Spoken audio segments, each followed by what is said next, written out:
नमस्कार, सेहत से जुड़े हमारे खास कार्यक्रम हेल्थ गुरु में स्वागत है आप सभी का। मैं हूं आपके साथ ज्योति सिंह। देश और दुनिया में आज सबसे ज्यादा तेजी से अगर कोई बीमारी बढ़ रही है तो वो है दिल से जुड़ी हुई बीमारियां। दिल से जुड़ी कई तरीके की समस्याएं लोगों को देखने को मिलती है। अचानक से हार्ट अटैक, कार्डियक अरेस्ट, इसके साथ साथ ब्लॉकेजेस के नंबर बढ़ जाना या फिर कम उम्र में भी दिल से जुड़ी समस्याएं तेजी से इजाफा इस संख्या में हो रहा है। क्या इन समस्याओं का निदान केवल सर्जरी है या फिर मेडिसिन या लाइफस्टाइल से भी दिल की बीमारी पर नियंत्रण पाया जा सकता है? इन्हीं पर आज हम चर्चा करेंगे। शुरू करते हैं अपना खास कार्यक्रम हेल्थ गुरु।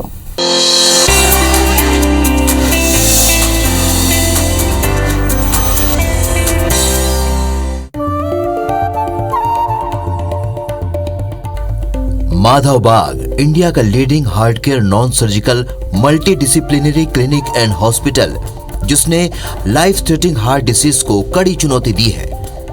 यहाँ मॉडर्न मेडिकल साइंस और एंशिएंट आयुर्वेदिक प्रिंसिपल के ग्रेट कॉम्बिनेशन से हार्ट डिजीज को सक्सेसफुली ट्रीट किया जाता है। नागपुर में सालों से डॉक्टर गौरव अरुण शेलके के कुशल मार्गदर्शन में विशेषज्ञों की टीम माधव बाग में मरीजों का इलाज कर रही है। गौरव अरुण शेलके के इलाज से मरीज अब पहले जैसा जीवन जी रहे हैं।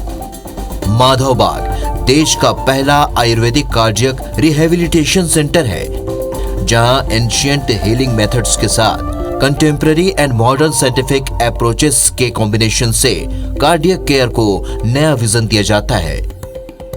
माधव बाग के रिसर्चेस को इंडियन हार्ट जर्नल ने भी स्वीकृति दी है। देश भर में माधव बाग के 150 क्लिनिक्स हैं, जहां सिर्फ 7 दिनों के ट्रीटमेंट और ट्रेनिंग के दौरान मरीज को बेहतर इलाज दिया जाता है।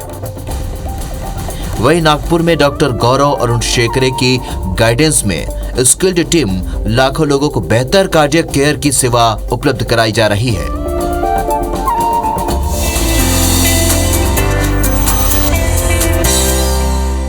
और इस पर चर्चा करने के लिए आज हमारे साथ स्टूडियो में मौजूद है डॉक्टर गौरव अरुण शेलके। डॉक्टर गौरव, बहुत बहुत स्वागत है आपका। धन्यवाद। डॉक्टर गौरव, जैसा कि अभी मैंने अपने प्रोग्राम की शुरुआत में कहा कि दिल से जुड़ी बीमारियां आज हम देख रहे हैं कि तेजी से बढ़ रही है। हार्ट अटैक भी पहले हमें बहुत कम सुनने को मिलता था, लेकिन हार्ट अटैक भी और हार्ट अटैक से होने को मिलता था, लेकिन हार्ट अटैक भी और हार्ट अटैक से होने वाली मौतों का आंकड़ा भी तेजी से बढ़ा है। इसके पीछे क्या ऐसे महत्वपूर्ण कारण आप देखते हैं? जी, बिल्कुल सही कहा आपने। जैसे कि हम देखते हैं कि आजकल अभी उम्र कोई भी लिमिटेशन नहीं रही है कि किसी भी उम्र में हार्ट डिसीज़ हो रहा है, किसी भी उम्र में ब्लॉकेजेस आ रहे हैं। जैसे कि हम अभी देखते हैं कि सेलिब्रिटीज़ में भी 2 सेलिब्रिटीज़ का रिसेंट एपिसोड हुआ, उनकी भी ज़्यादा कुछ एज नहीं थी। तो सबसे इम्पोर्टेंट बात मैं कहना चाहूँगा कि ये जो बीमारी है हार्ट डिसीज़ की, ये लाइफस्टाइल ओरिएंटेड है, मतलब लाइफस्टाइल डिसऑर्डर है ये।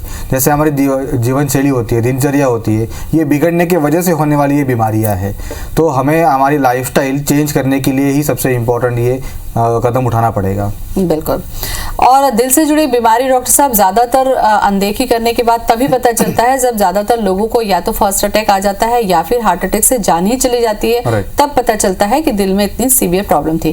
क्या कुछ ऐसी जांच है अवेयरनेस के लिहाज से, जब हम आगे बढ़े प्रोग्राम में, कि एक स्वस्थ व्यक्ति भी कुछ अपनी जांच करा ले ताकि उसको ये पता रहे कि उसके दिल की हालत अभी कैसी है? क्या ये संभव है? बिल्कुल। तो मैं ये कहना चाहूँगा कि जैसे हमारे पास कोई भी कार होती है या व्हीकल होती है, उसका हम टाइम टू टाइम असेसमेंट करते हैं, हम उसका इंजन का चेकअप करते हैं, वैसे ही हमारे हार्ट का चेकअप होना बहुत ज़रूरी है। मतलब उसको हम कहते हैं कि कार्डियक रिस्क असेसमेंट। मतलब मेरा हार्ट आने वाले समय में कितने रिस्क पे है या मेरी हार्ट की हेल्थ किस तरह से मेंटेन की जा सकती है। अगर मेरे हार्ट में कोई प्रॉब्लम नहीं है तो उसको मुझे सिर्फ मेंटेन करना है, और अगर प्रॉब्लम है तो उसको सॉल्व करने के लिए फिर क्या क्या कदम उठाने हैं वो मुझे तय करना है। तो सबसे पहले बताना चाहूँगा, कुछ बेसिक ब्लड टेस्ट होते हैं जिससे मुझे कुछ कार्डियक के बायोमार्कर समझ में आते हैं, जैसे कि HSCRP है, लाइपोप्रोटीन्स है, और CBC भी हमारा कुछ बहुत इंपॉर्टेंट रोल प्ले करता है कि जो हमें पता लगता है कि कार्डियक में कुछ ना कुछ प्रॉब्लम आ रही है। उसमें अगर क्लियर नहीं हो रहा है तो फर्दर हम जाते हैं, जो कि कार्डियक में बहुत ही गोल्ड स्टैंडर्ड टेस्ट है, वो होता है स्ट्रेस टेस्ट। अब स्ट्रेस टेस्ट का मतलब होता है कि हम पहले रेस्टिंग में ECG करते हैं, तो बहुत लोगों को रेस्टिंग में प्रॉब्लम समझ में नहीं आती है, लेकिन हार्ट को स्ट्रेस दे के एक टेस्ट किया जाता है, और उस स्ट्रेस टेस्ट में पूरा ECG हम स्टडी करते हैं कि हार्ट हमारे किस लेवल पे कैपेबल है, हार्ट को अगर स्ट्रेस दिया जाता है तो उसके अंदर उतनी कैपेसिटी है क्या। टीएमटी में भी अगर या स्ट्रेस टेस्ट में भी अगर कोई प्रॉब्लम नहीं आती है समझ में, तो फर्दर हमें ट्रीटमेंट टेस्ट करते हैं, वो होता है 2D इको। 2D इको जैसे हम पेट की सोनोग्राफी करते हैं वैसे ही हार्ट की सोनोग्राफी टेस्ट होती है, जिसमें हार्ट के चैम्बर्स का वॉल्यूम समझ में आता है, वॉल्व की फंक्शनिंग समझ में आती है कि वो किस तरह से काम कर रहा है। और एक एडवांस टेस्ट आता है GLS, ग्लोबल लॉन्गिट्यूडिनल स्ट्रेन, जिसमें समझ में आता है कि मेरे हार्ट के मांसपेशियों की कॉन्ट्रैक्शन पावर कितनी है। तो वो हमें पता लगता है कि मेरा हार्ट स्वस्थ है या नहीं है। बिल्कुल। तो ये महत्वपूर्ण सवाल मैंने इसीलिए किया डॉक्टर साहब, क्योंकि ज्यादातर लोग ब्लड टेस्ट कराकर निश्चिंत हो जाते हैं, लेकिन जैसा स्ट्रेस बढ़ रहा है हमें लगता है अपने हार्ट का स्ट्रेस भी हमें देखते रहना चाहिए। दूसरी चीज जो SHS चिकित्सा पद्धति का आपने जिक्र किया है, ये क्या है मैं जानना चाहूंगी। और सबसे ज्यादा जो प्रॉब्लम हमको सुनने को मिलती है डॉक्टर गौरव, वो ये है कि हार्ट में इतने % ब्लॉकेजेस हैं, और ब्लॉकेज सुनकर ही पेशेंट जो है वो डर जाता है। तो ये जो पद्धति है वो किस तरीके से काम करती है, खास करके ब्लॉकेजेस में? बिल्कुल। तो SHS, इसका मैं पहले आंसर बताना चाहूँगा, हिस्ट्री बताना चाहूँगा, ये शुरुआत कहाँ से हुई। सबसे पहले ये 2006 में माधवबाग स्टार्ट हुआ था खोपोली हॉस्पिटल से। वहाँ पे हम लोग सिर्फ हार्ट डिसीज़ के ऊपर ही काम करते थे। जिनको हार्ट डिसीज़ हो रही है या रिसेंटली जिनको अटैक आके जा चुका है या जिनको ब्लॉकेजेस समझ में आए हैं, उन्हीं का हम ट्रीटमेंट करते थे। लेकिन कुछ समय बाद में हमें पता लगा कि ये जो बीमारियां हम ठीक कर रहे हैं ये वापस से रिपीट हो रही है या वापस से उनका रिलैप्स हो रहा है। तब हमने वापस स्टडी किया कि ये क्यों हो रहा है। तो इसके पीछे कारण समझ में आया कि जिन पेशेंट्स का हार्ट डिसीज़ था और साथ में कुछ रिस्क फैक्टर्स थे, जैसे कि डायबिटीज़ था या हाइपरटेंशन था या थायराइड था या मोटापा था, तो ये जो कारण जब तक उनके अंदर अगर प्रेजेंट है तो ये हार्ट डिसीज़ बार बार आने की संभावना बढ़ती जाती रहती है। तो इसीलिए SHS मतलब संपूर्ण हृदय शुद्धिकरण। अब ये संपूर्ण शुद्धिकरण है क्या? तो हृदय का मतलब होता है कि हमारा हार्ट और वो जो पंप कर रहा है ब्लड, तो ब्लड वो खून के नलियों के माध्यम से, ब्लड वेसल्स के माध्यम से ही पंप कर रहा है। तो मेरे हार्ट और मेरे ब्लड वेसल्स, इनका पूरा शुद्धिकरण मतलब है संपूर्ण हृदय शुद्धिकरण। और इसी चिकित्सा के अंतर्गत हम blockage reversal, heart disease reversal, diabetes reversal और हाइपरटेंशन रिवर्सल, ये सारे ट्रीटमेंट हम पॉसिबल कर सकते हैं। अच्छा, इसका फीडबैक कैसा मिला डॉक्टर साहब के कितने %? कई बार तो ये पता चलता है सामान्य व्यक्ति है और अचानक कुछ प्रॉब्लम हुई, टेस्ट पर 80% तक ब्लॉकेजेस आ जाते हैं। उसके बाद फिर एंजियोप्लास्टी है या सर्जरी पे जाने की बात आती है। तो क्या इतने % ब्लॉकेजेस इस पद्धति से ठीक हुए हैं? कैसा फीडबैक रहा लोगों का? बिल्कुल। तो सबसे पहले मैं बोलना चाहूँगा कि ब्लॉकेजेस, ये शब्द ही बहुत डरावना लगता है कि 100% ब्लॉक मेरे नली में है या 80% ब्लॉक है। तो वहीं पे पहले मेरा मोरल डाउन होता है कि अब मैं कैसे बच पाऊंगा, ये कैसे सर्वाइव कर पाऊंगा आने वाले समय में, मतलब 24 आवर्स में मुझे ये सर्जरी करवानी है। तो जो हम एंजियोग्राफी करवाते हैं उसमें 2 टाइप्स अभी हम देख रहे हैं। एक तो नॉर्मल कैथेटर एंजियोग्राफी, जिसमें हमें सिर्फ परसेंटेज समझ में आता है कि 80% है, 90% है या 100% है। दूसरी एंजियोग्राफी आती है जो अभी पिछले 4 से 5 साल में एडवांस टेक्नोलॉजी आई है, जिसको हम बोलते हैं सिटी एंजियोग्राफी, जिसमें परसेंटेज के साथ साथ में ब्लॉकेजेस के वॉल्यूम समझ में आते हैं। मतलब उसकी लेंथ, उसकी हाइट और उसकी विड्थ, ये कैलकुलेट करके उसका mm³ में वॉल्यूम समझ में आता है कि कितना mm³ का वॉल्यूम ब्लॉकेज का है। तो ये दोनों टेस्ट ही बहुत डेफिनेटली हैं, अपना अपना ट्रीटमेंट है, अपने अपने टेस्ट है, दोनों भी सही है। लेकिन एडवांस ट्रीटमेंट से मुझे पता लगता है कि मेरा जो एक्चुअल में 100% का ब्लॉकेज है वो अंदर ऑक्यूपेंसी उसकी कितनी है। तो वॉल्यूम चेक करने के बाद में पेशेंट का एजुकेशन होता है कि जो मेरा ब्लॉकेज है वो यस डेफिनेटली बहुत पहले से ही कम है, तो मैं सर्जरी करने के लिए चॉइस मेरा हो सकता है, नहीं हो सकता है। बिल्कुल। अच्छा, जो ब्लॉकेजेस आपने मुक्त किए, जो ब्लॉकेजेस फ्री के ट्रीटमेंट के माध्यम से, शुद्धिकरण से, उसमें वास्तविकता कैसी थी? मतलब कैसे तरीके से आप लोग ट्रीटमेंट करते हैं? हो सकता है हमारे कार्यक्रम बहुत सारे जो दिल की बीमारी से जूझ रहे हैं वो लोग देख रहे हैं, उन्होंने इस पद्धति के बारे में बताया कि कैसे पूरा ट्रीटमेंट होता है। बिल्कुल। तो सबसे पहले ये समझना बहुत ज़रूरी है कि ब्लॉकेजेस अचानक कभी भी नहीं आते हैं। इसके ऊपर भी एक रिसर्च हुआ था साइंटिस्ट का, जो आप अगर डालोगे तो गूगल पे अगर सर्च करोगे तो आपको समझ में आएगा। तो ब्लॉकेज की शुरुआत कब होती है, ये साइंटिस्ट ने या डॉक्टरों ने जब रिसर्च किया तब पता लगा कि ज़िंदगी में सबसे पहली बार हम खाना खाना चालू करते हैं। मतलब हम 6 महीने तक हम माँ का दूध पीते हैं और 6 महीने के तुरंत बाद हम दाल चावल ये खाना चालू करते हैं। उस टाइम से ही हमारे ब्लॉकेजेस डेवलप होना चालू होते हैं। लेकिन उस टाइम पे हमें प्रॉब्लम क्यों नहीं आती है? क्योंकि हम एक्टिव रहते हैं, हमारी लाइफस्टाइल इतनी एक्टिव रहती है कि जितना हमारा डाइट रहता है उससे ज़्यादा हम उसको यूटिलाइज करते हैं, इसीलिए वो हमें प्रॉब्लम नहीं करते हैं। तो प्रॉब्लम कब आती है? जब हमारे लाइफ में एक ठहराव आता है, स्टेबिलिटी आती है कि हमारे फिजिकल एक्टिविटी कम होती है, स्ट्रेस आउट की एक्टिविटी, मेंटल एक्टिविटी बहुत ज़्यादा चलती रहती है और हमारा लाइफस्टाइल पूरा चेंज होता रहता है।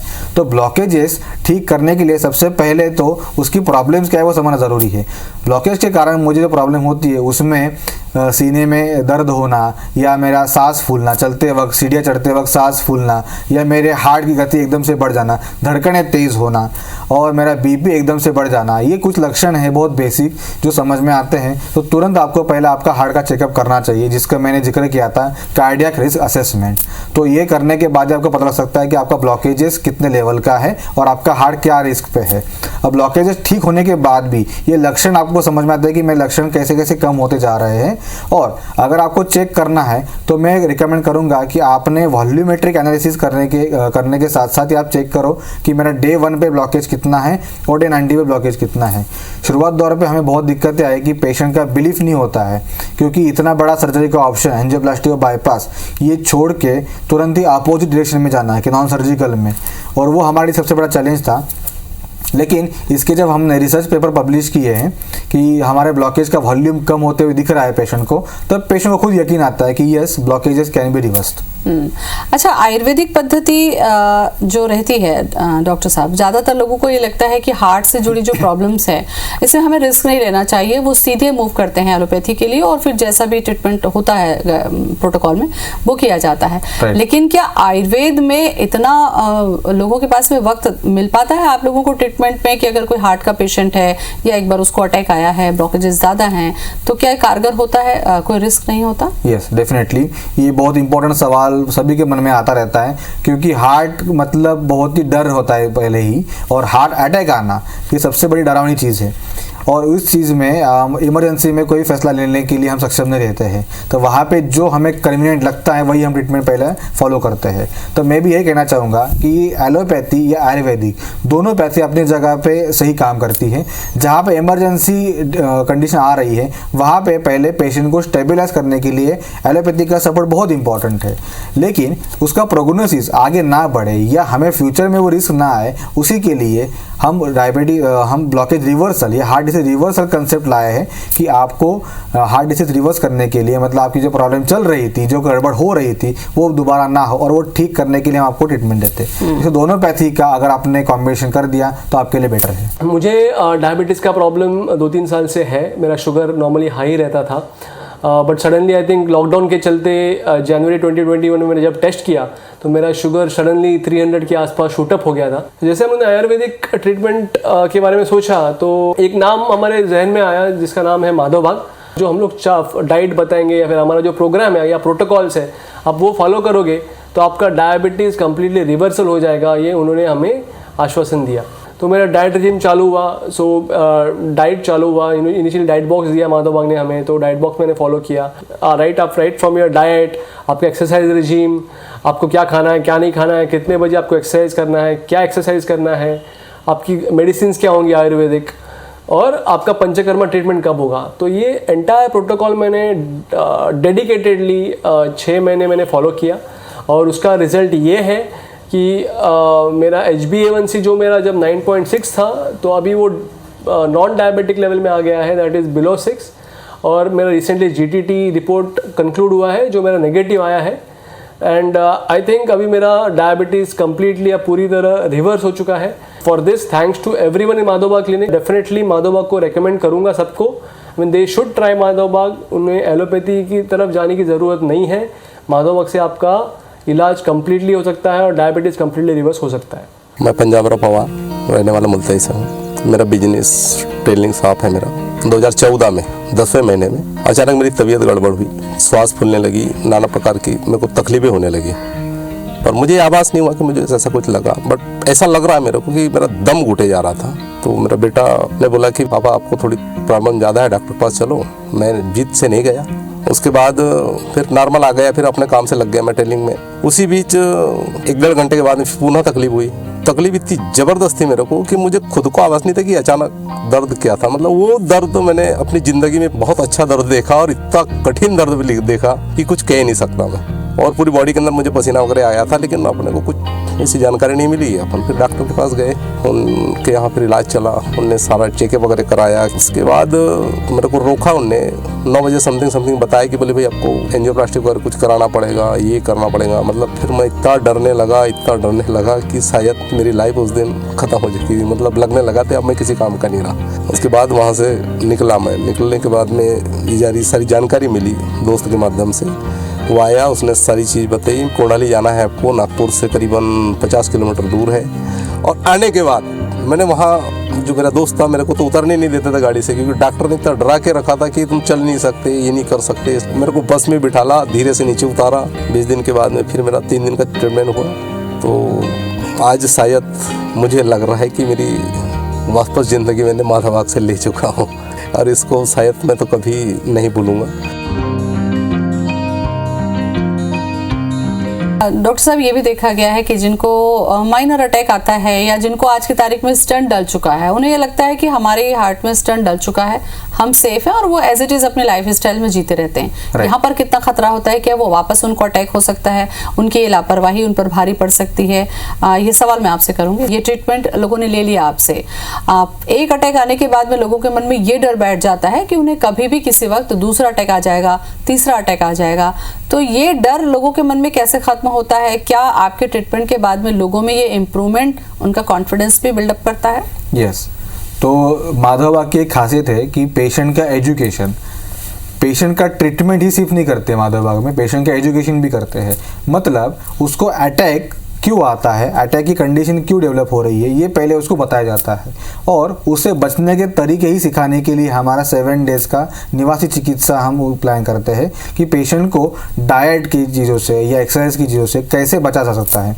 अब अटैक का डर ये मिटाने के लिए पेशेंट को ये पहले बताया जाएगा कि क्लॉट जो बनता है, ब्लड क्लॉट, ये कारण होता है मेजर अटैक का या माइनर अटैक का। उससे बचने के लिए आपके हार्ट में वो क्षमता है क्या, या आपके अंदर आपके हार्ट में वो, आपका हार्ट रेडी है क्या उससे बचने के लिए, वही आपको हम करके दे रहे हैं। मतलब उस लेवल पे आपको हम फिटनेस ला के दे रहे हैं कि आपको क्लॉट आने के बाद भी, अटैक आने के बाद भी उससे आप आराम से बाहर निकल सकते हो। बिल्कुल। डॉक्टर साहब, चूंकि कोंडाली में आपका हॉस्पिटल है और प्रॉपर वहाँ पर आप लोग ट्रीटमेंट करते हैं, कॉन्फिडेंस भी बढ़ाते हैं, लोगों के मन में ये होगा कि आखिर इस तरीके से ट्रीटमेंट में होता क्या है, क्या क्या चीज़ें वहाँ पर आप लोग अपने प्रोटोकॉल में शामिल करते हैं? बिल्कुल। तो जैसे कि मैंने बताया कि ये जो बीमारियां हैं ये लाइफस्टाइल बिगड़ने की वजह से होने वाली बीमारियां हैं। तो लाइफस्टाइल मॉडिफिकेशन ये हमारा बेसिक कंसेप्ट है। उसमें सबसे पहला प्रिंसिपल हम फॉलो करते हैं डाइट। अब डाइट में कैलोरी बैलेंस बहुत इंपॉर्टेंट है। कैलोरी बैलेंस का मतलब ये होता है कि जितनी कैलोरीज मैं कंज्यूम कर रहा हूँ, क्या उतनी कैलोरीज का मैं एक्सपेंस कर रहा हूँ या उतनी कैलोरीज मैं यूज़ कर पा रहा हूँ। तो वो गणित, वो कैलकुलेशन बैठाना बहुत ज़रूरी है। वो गणित सिखाने के लिए ही हम उनको ट्रेनिंग देते हैं। दूसरा प्रिंसिपल हमारा आता है हमारा डेली एक्सरसाइज। अगर डेली एक्सरसाइज नहीं कर पा रहे हैं तो हम ज़्यादा हाई रिस्क पे होते हैं। इसका मैं एग्जांपल देना चाहूँगा कि आयुर्वेद में बहुत ही 5-6 साल पहले लिख के रखा हुआ है कि एक साल में अगर आप 1200 किलोमीटर चलते हो तो आप हार्ट डिसीज़ या ब्लड प्रेशर या मधुमेह या डायबिटीज़, इससे आप दूर रह सकते हो या बच सकते हो। ये बहुत सटीक एग्जाम्पल दिया हुआ है आयुर्वेद में। मतलब इतना सटीक लिख के रखा हुआ है कि आपको इतना एक्सरसाइज करना है। एक साल में 1200 किलोमीटर मतलब एक महीने में 100 किलोमीटर, मतलब एक दिन का आपका 3 किलोमीटर भी आप वॉक कर रहे हो तो उससे आप बच सकते हो। अब इसमें कैसे चलना है, आपके हार्ट के क्षमता के अनुसार आपको कितने स्पीड से चलना है, ये आपको सिखाया जाता है माधवबाग में। आपको कौन से योगा करने हैं, कौन से नहीं करने हैं। बहुत बार हम लोग योगा करते हैं, उसका हमें एडवर्स इफेक्ट मिलता है, उससे हमारी तकलीफ बढ़ती है। तो वही आपको नहीं करना है, ये हमें सिखाया जाता है। तीसरा प्रिंसिपल आता है हमारा पंचकर्मा चिकित्सा, जो कि मैडम ने पहले ही मेंशन किया था। SHS संपूर्ण हृदय शुद्धिकरण जो हमारी कॉर्पोरेट चिकित्सा है, उसके अंतर्गत आपके शरीर की पूरी शुद्धि होती है। मतलब आपके अंदर जो टॉक्सिन्स है वो पूरे निकाले जाते हैं। चौथा प्रिंसिपल रहता है ड्रग टैपरिंग का। ड्रग टैपरिंग मतलब जो हमारी मेडिसिन से, जिस मेडिसिन के ऊपर हम निर्भर है, वो मेडिसिन धीरे धीरे करके टैपर करना। ये टैपर क्यों की जाती है? क्योंकि बिना मेडिसिन के भी आपकी बॉडी रिस्पॉन्स कर रही है, आपके पैरामीटर्स नॉर्मल आ रहे हैं, आपका बीपी, आपकी शुगर लेवल, आपका हार्ट रेट, आपकी सांस लेने की दिक्कतें कम हो रही है, तो आपको मेडिसिन की ज़रूरत कम हो जाती है, तो धीरे धीरे आपकी मेडिसिन पूरी बंद हो जाती है। और पांचवा सबसे इंपॉर्टेंट आता है स्ट्रेस मैनेजमेंट और रेगुलर मॉनिटरिंग। स्ट्रेस मैनेजमेंट ऐसा फैक्टर है कि जितना भी आपने अंदर आपको ठीक कर लिया है, अगर स्ट्रेस आपका रहेगा तो प्रॉब्लम आपकी दोबारा बढ़ती जाएगी। तो स्ट्रेस मैनेजमेंट के लिए ही हमारा एक छोटा सा फंक्शन रहता है गेट टुगेदर पेशेंट्स का, जो फन एक्टिविटी रहती है, पेशेंट की म्यूजिक थेरेपी होती है, तो हवन होता है, जिसके हिसाब से पेशेंट रिलैक्स होता है, मेंटली रिलैक्स फील करता है और हमारे पास से खुशी खुशी घर जाता है। बिल्कुल। और डॉक्टर साहब, ये स्ट्रेस जो है सारी बीमारियों का जड़ है, लेकिन हमें पता ही नहीं चलता कि हम स्ट्रेस ले रहे हैं और उसका साइड इफेक्ट हमारी बॉडी में हो रहा है। स्ट्रेस का जैसा कि आपने कहा कि हार्ट पर असर पड़ता है, इसकी वजह से ब्लड प्रेशर भी बढ़ता है, लेकिन इसी से ठीक जुड़ी हुई दूसरी जो बीमारी है डायबिटीज की वजह से भी हार्ट पर असर पड़ता है क्या माधव बाग में डायबिटीज पर भी आप लोग कोई काम करते हैं? डेफिनेटली, जैसे मैं शुरुआत में बताया था कि सबसे पहले हम सिर्फ हृदय रोग की चिकित्सा करते थे, हार्ट डिसीज का ही ट्रीटमेंट करते थे, लेकिन जब वो रिलैप्स हो रहा था तब पता लगा कि डायबिटीज़ ये सबसे बड़ा कारण है हार्ट को नुकसान देने में। और आज भी जब आप देखेंगे गूगल पे डाल के कि रिसर्च पेपर में बहुत सारा रिसर्च हो चुका है कि डायबिटीज़ ये साइलेंट किलर बोला जाता है। डायबिटीज़ के पेशेंट्स में हार्ट डिसीज़ की रिस्क बहुत ज़्यादा है, ऑलमोस्ट 70% है, और भारत कैपिटल बन चुका है डायबिटीज़ का। तो डायबिटीज़ रिवर्सल भी हमारा संपूर्ण शुद्धिकरण चिकित्सा के अंतर्गत ही हम ट्रीटमेंट करते हैं। तो डायबिटीज़ ठीक करने के लिए हमारे बेसिक प्रिंसिपल्स है। सबसे पहले चीज़ होता है हमारा 3 महीने का जो एवरेज शुगर है, जिसको हम बोलते हैं HbA1c, ये बिलो 6 हम अचीव करते हैं। दूसरा, विदाउट मेडिसिन, मतलब एलोपैथिक की जो मेडिसिन है, ओरल हाइपोग्लाइसेमिक एजेंट्स बोलते हैं हम उसके बिना हमारा शुगर लेवल नॉर्मल रहना। और तीसरा, ये सब हो गया है, ये अचीव हुआ है, उसके लिए कंफर्मेशन टेस्ट होती है ओरल ग्लूकोज टॉलरेंस टेस्ट। इसमें हम 75 ग्राम ग्लूकोज पिला के फिर 1 आवर और 2 आवर के बाद में चेकअप करते हैं कि आपका शुगर नॉर्मल आ रहा है क्या। अगर शुगर नॉर्मल आ रहा है, इसका मतलब आप सर्टिफाई हो चुके हो, डायबिटीज़ आप फ्री हो चुके हैं। और आपको बताना चाहूँगा, सबसे बड़ी गर्व की बात है हमारे लिए कि जापी, ये जो डायबिटीज़ में सबसे बड़ा जर्नल है, उन्होंने अभी रिसेंटली अनाउंस किया है कि माधव बाग ये बेस्ट ट्रीटमेंट है डायबिटीज़ रिवर्स करने में। डॉक्टर साहब, ये तो आपने बता दिया कि पूरा चेकअप हो गया और वो बीमारी से फ्री हो गया है, ये उसके लिए खुशी की बात है, लेकिन हर समय तो माधव बाग में व्यक्ति रहेगा नहीं। उसके बाद जब वो घर जाते हैं तो क्या वहाँ पर उनकी लाइफ स्टाइल, वो उनकी डाइट, ये सारा कुछ का चार्ट आप लोग देते हैं? क्योंकि व्यक्ति की आदत होती है कि एक बार मेडिसिन खत्म हुई तो वापस वो अपनी पुरानी लाइफ स्टाइल में जाता है, तो ये रिस्क रहता है? बिल्कुल रहता है। सबसे बड़ा चैलेंज वही होता है कि 7 दिन हमारे साथ पेशेंट रहता है तो उनकी ट्रेनिंग हो जाती है, लेकिन जब घर में जाते हैं तो घर में ऐसे कुछ माहौल बन जाता है, जैसे कि अगर हस्बैंड एडमिट है तो वाइफ बोलती है कि अरे आप दुबले पतले हो रहे हो, तो आपका बहुत ही शोषण हो रहा है, खाना आपको टाइम पे नहीं मिल रहा है, तो थोड़ा सा और खाना खिलाने की कोशिश हो जाती है। तो ये लापरवाही होती है। उसके लिए हमारी पूरी सिस्टम हमने डेवलप की है। कॉल सेंटर टीम से फॉलोअप रहता है पेशेंट्स का, और डिजिटली हमने एक प्लेटफॉर्म अभी डेवलप किया है जिसका नाम है MIB पल्स, जिसके थ्रू आपके वाइटल से मॉनिटरिंग की जाती है। मतलब आपका पल्स रेट, आपका हार्ट रेट, आपका बीपी, आपका शुगर लेवल, आपका वॉकिंग स्टेप्स कितना हो रहे हैं, आपका एब्डोमिनल गर्थ कितना हो रहा है, आपका वेट कितना है, ये सब हम वाइटल मॉनिटर करते हैं। इवन आपका पोर्शन कंट्रोल है क्या डाइट पे, उसको देखने के लिए हम डाइट की फोटोग्राफ आपसे मंगवाते हैं। और हमारी फीडबैक टीम बहुत ही स्ट्रांग है। बहुत पेशेंट उससे परेशान भी होते हैं कि बार बार हमें टोक रहे हैं, और कुछ बहुत सारे पेशेंट खुश भी होते हैं बिल्कुल कि बहुत ही क्लोजली वॉच कर रहे हैं। तो MIB पल्स एप्लीकेशन है जो हमारा रिमोट कंट्रोल है कि हम आपको कंट्रोल में रख रहे हैं, और उसी से हमारे डॉक्टर्स की मैसेजिंग या चैट के रूप में हम आपको मैसेज करते हैं या कॉल भी करते हैं कि यस अभी आपका ये मेडिसिन कम करने का समय आ गया है, या मेडिसिन ये आपको थोड़ा सा बढ़ाने की कोशिश कर सकते हैं, या थोड़ा सा डाइट में कंट्रोल कीजिएगा।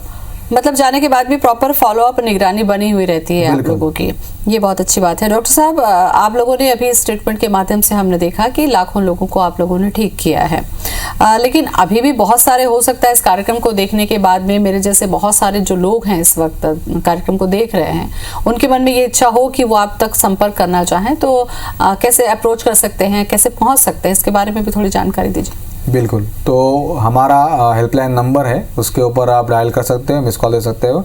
तो हमारी टीम आपको डेफिनेटली कॉल करेंगी। तो पहले आपकी जानकारी लेंगे कि आपको क्या समस्या है, आपको किस विषय में बात करनी है, हार्ट डिसीज़ के बारे में है या सिर्फ डायबिटीज़ है या सिर्फ हाइपरटेंशन है या थायराइड है, मोटापा है। तो उसके रिगार्डिंग फिर आपको कंसल्टेशन किया जाएगा। सबसे पहले आपका टेलीफोनिक कंसल्टेशन हो जाता है। अगर आपको ज़रूरत पड़ती है तो वीडियो कॉलिंग के द्वारा भी आपसे बात की जाती है। और अगर आपको समय मिलता है तो आप एक बार ज़रूर चेकअप के लिए आइए। जैसा मैंने कहा था, कार्डियक रिस्क असेसमेंट, वो चेकअप करने के लिए आप ज़रूर एक बार विजिट कीजिएगा हॉस्पिटल में। बिल्कुल। डॉक्टर साहब, अभी इसके पहले जो सवाल किया हमने उसमें यह है कि जो 6 दिन की आपकी चिकित्सा है, इसमें प्रॉपर ट्रीटमेंट होता है, उसके बाद भी बहुत सारे चेंजेस होते हैं। लेकिन एक जो शब्द था कि व्यक्ति दुबला हो रहा है, हेल्दी होने का मतलब है कि वो मोटा है, तंदुरुस्त है, तो वो स्वस्थ है। लेकिन अगर अचानक से वेट कम हो गया, वो दुबला हो गया, तो ऐसा लगता है कि वो वीक है, तो उसको फिर से अच्छा खिलाने की कोशिश होती है। तो ये मिथ जो है इसको थोड़ा सा क्लियर करिए कि वास्तविक सेहत है क्या। वास्तविक सेहत का मतलब ये है कि मुझे मेरा BMI पता होना ज़रूरी है, मेरे हाइट के हिसाब से मेरा वेट कितना है।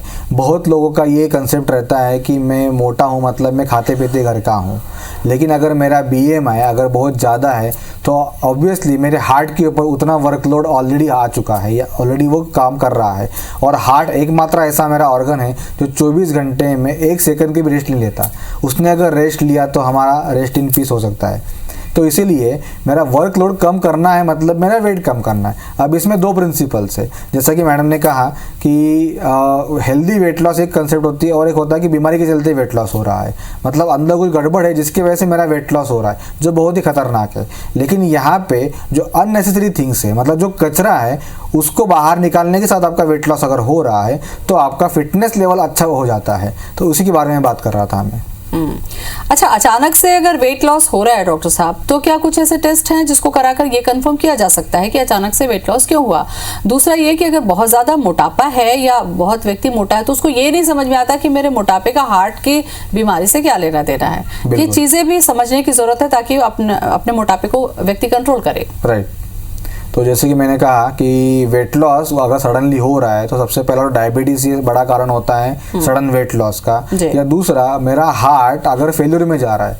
अब फेल्यूर का मतलब ये नहीं होता कि पूरा हार्ट काम करना बंद होता है, लेकिन जिस लेवल पे काम करना चाहिए उतना वो कर नहीं पाता है, उस हिसाब से भी मेरा वेट लॉस होता रहता है। अब तीसरी चीज़, जैसे आपने बताया कि मोटापा। अब मोटापा, मैं आपको एग्जांपल देना चाहूँगा कि जैसे हमारे घर में कोई भी मेहमान आते हैं तो 2 दिन मेहमान आते हैं तो हमें अच्छा लगता है, हम भी एंजॉय करते हैं। 1 हफ्ता हम मेहमान रहते हैं तो हम भी एंजॉय करते हैं, लेकिन कुछ थोड़ा बहुत रहता है कि अभी थोड़ा सा जाना चाहिए। वही मेहमान 15 दिन रहेंगे तो और दिक्कतें बढ़ती है। वही मेहमान महीना भर रहे, 6 महीना रहे, ये साल भर रहे, तो हमें फिर चिड़चिड़ापन हो जाता है या हमें गुस्सा आने लगता है। वही मेहमान हमारा दुश्मन बनने लगता है। सेम चीज़ है, मेरा हार्ट मेरी मुट्ठी बराबर बना हुआ है, तो मेरे हार्ट का काम क्या है कि मेरे BMI के हिसाब से पंपिंग करना और एडजस्ट करना। तो अगर हार्ट को ऑलरेडी ओवरलोड है, हार्ट को ज़्यादा काम करने की काम करना है, तो कितने दिन काम करेगा वो? कभी ना कभी ऐसा समय आने वाला है कि वो थकने वाला है और वो बोलने वाला है कि अभी बस मैं काम करना छोड़ रहा हूँ। बिल्कुल। तो वो कंडीशन बहुत ही सीवियर होती है। और ये थकाने वाली कंडीशन ना आए, इसलिए बेहतर है कि हमको अपने वजन को कंट्रोल रखना है, क्योंकि वजन कंट्रोल है, अगर आप दुबले पतले हैं तो बहुत सारी बीमारी डॉक्टर साहब ऐसे ही नहीं होती है। काफी अहम जानकारी आपने दी, बहुत बहुत शुक्रिया आपका। धन्यवाद। तो अभी हम चर्चा कर रहे थे कि दिल की बीमारी को किस तरीके से बिना सर्जरी के भी ठीक किया जा सकता है। जैसा कि डॉक्टर साहब ने कहा कि लाइफस्टाइल डिजीज है ये, तो सबसे बेहतर काम है कि अपने लाइफस्टाइल को मेंटेन करें, समय समय पर अपने चेकअप कराते रहें, और अगर कोई गंभीर बीमारी है तो एक्सपर्ट डॉक्टर से कंसल्ट किया जा सकता है। नमस्कार।